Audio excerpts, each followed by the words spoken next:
Hello' everyone, good morning আৰু নতুন blog এটাত আপোনালোকক আটাইকে স্বাগতম জনাইছোঁ।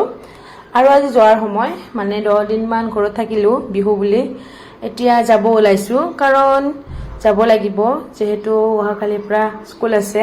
কিন্তু অকণমান মনটো বেয়া নলগা নহয়, বাবু আহিছিলে যে ঘৰখন কিমান ভৰি পৰিছিল। দেউতা বিশেষকৈ খুব ফূৰ্তিত আছিল এইকেইদিন। কিন্তু এতিয়া যাব ওলাইছোঁ আৰু আমি আটাই ৰেডি হ'লোঁ। হয়, এতিয়া ৰাস্তালৈ আহিলোঁ, মাহঁতেও আহিল আগবাঢ়ি দিবলৈ। গতিকে অকণমান মনটো বেয়া আটাইৰে, উপায় নাই, যাবতো লাগিবই। গতিকে বিহু বুলি থাকিলে এইকেইদিন বৰ ভাল লাগিছিলে, ঘৰতনো কাৰ বেয়া লাগে। থাকিলোঁ আৰু এতিয়া যাব ওলাইছোঁ। বাবু মাত বুল দিছে আটাইকে। এয়া আমাৰ যাত্ৰা আৰম্ভ হ'ল। মিনি আছে লগতে, বাবু আৰু ভাইটি আৰু ভাইটিৰ এজন লগ আৰু দাদা। আমি আটাই এতিয়া যাত্ৰা আৰম্ভ কৰিলোঁ আৰু মিনিক লৈ যাবলগীয়া হ'ল। আৰু এতিয়া যাত্ৰা আৰম্ভ হ'ল। আৰু গোৱালপাৰাখন যে কিমান ধুনীয়া, আজি আপোনালোকক মই অলপকৈ দেখুৱাই গৈ থাকিম। আৰু এইফালে চাওক, মই পৰিৱেশটো প্ৰায় এনেকৈ ভিডিঅ' কৰি ৰাখোঁ। আমি এতিয়া কাৰবালা পালোঁ আৰু এতিয়া অকণমান গ'লে আমি পঞ্চৰত্ন পাম। আৰু পঞ্চৰত্নৰ ভিউটো আপোনালোকক মই কি ক'ম, সঁচাকৈ খুবেই ধুনীয়া।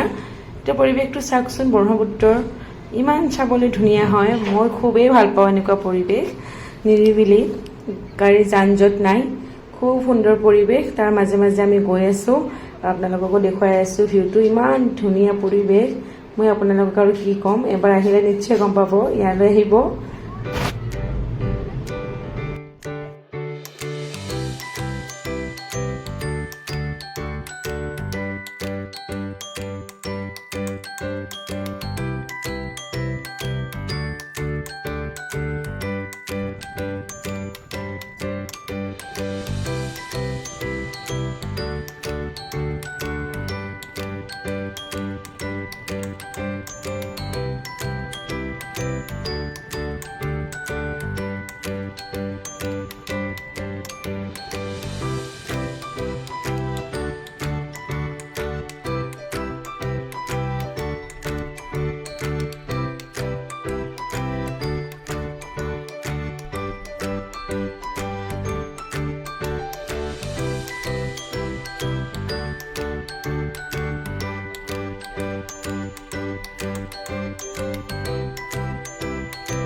এনেদৰে গৈ গৈ আমি এতিয়া পঞ্চৰত্ন পাম। আৰু এইখিনি পঞ্চৰত্ন পোৱাৰ আগমুহূৰ্তৰ ভিউটো দেখুৱাই লৈছোঁ এবাৰ আপোনালোকক। আৰু এতিয়া আমি পঞ্চৰত্ন পামেই।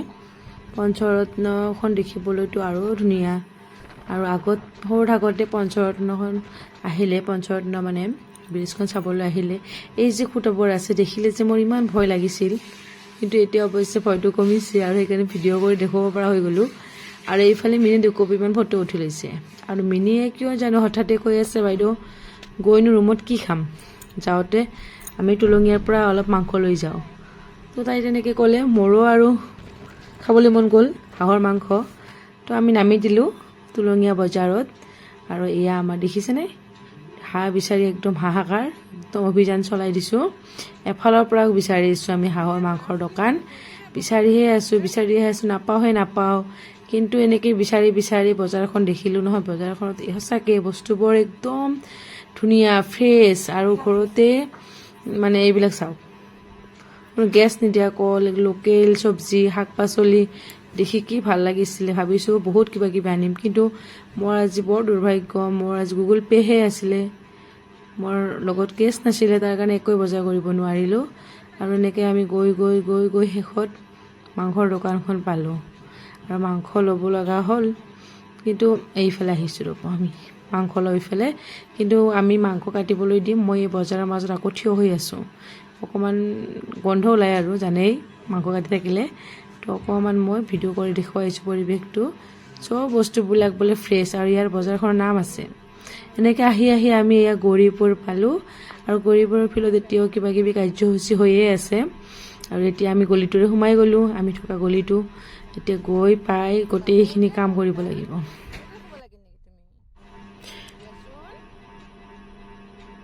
আহি চিধাহিয়ে একদম ৰুমটো দৌৰাদৌৰিকৈ চাফা কৰিলোঁ আৰু মিনিক ক'লোঁ বাকীখিনি তই কৰ আৰু মই এইফালে হাঁহৰ মাংস বনাওঁ, কাৰণ ভাইটিহঁতে খাই বৈ যিহেতু যাব, ইমান দূৰ ৰাস্তা, গতিকে সিহঁতক টিভিটো লগাই দিছোঁ চাবলৈ আৰু মই দৌৰাদৌৰিকৈ ভাতখিনি বনালোঁ। ভাত খাওঁতে খাওঁতে আমাৰ আজি বহু দেৰি হ'ব, কাৰণ জানেই হাঁহৰ মাংস বনোৱাটো ইমান সহজ নহয়, বহুত টাইম লাগে।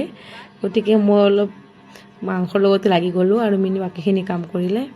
এয়া মাংস চাওক ফ্ৰাই হ'ব আৰু পানী দিলোঁ, অকণমান গ্ৰেভি টাইপ হৈ গ'লে আঞ্জাখন হৈ যাব আৰু বেলেগ আৰু বনাবলৈ নোৱাৰোঁ আজি, ইমান ভাগৰ লাগিছে। ইমান দূৰ আহিছোঁ, মাংস বনাই আছোঁ যে সেইটোৱে বহুত। মাংসখন হ'লে আৰু প্ৰায় এতিয়া আমি খাব লাগে, যিহেতু খাই বৈ ভাইটিহঁতো গুচি যাব, গতিকে আমি আৰু খোৱা পৰ্ব আৰম্ভ কৰিব লাগে।